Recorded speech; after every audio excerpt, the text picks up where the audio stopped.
Hi friends, welcome to my channel. ఈరోజు వీడియోలో పుదీనా పచ్చడి ఫుల్ వీడియో పెట్టాను, చూడండి. స్టవ్ మీద ప్యాన్ పెట్టి కొద్దిగా ఆయిల్ వేసి ఎండుమిర్చిని అయితే ఫ్రై చేసుకోవాలి. అందులోకి కొద్దిగా పసుపు వేసి ఫ్రై చేసి పక్కన పెట్టాను. తర్వాత పుదీనా ఆకుల్ని ఇలా వాటర్లో కడగాలి. ఇప్పుడు పుదీనా ఆకుల్ని అయితే అదే ప్యాన్లోకి వేసుకొని ఫ్రై చేసుకోవాలి.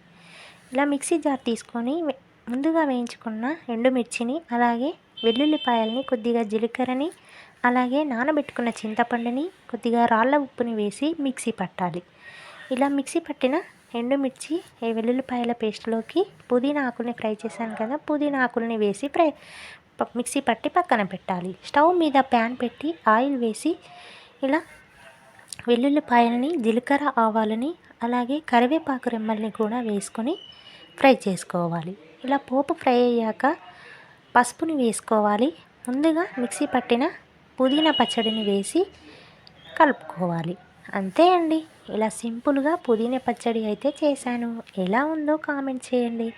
చివరి వరకు చూడండి ఫ్రెండ్స్. వీడియో నచ్చితే ఒక లైక్ అండ్ సబ్స్క్రైబ్ చేయండి. మీరు ఇలాగే చేస్తారా ఫ్రెండ్స్? కామెంట్ బాక్స్లో కామెంట్ చేయండి. Thank you for watching.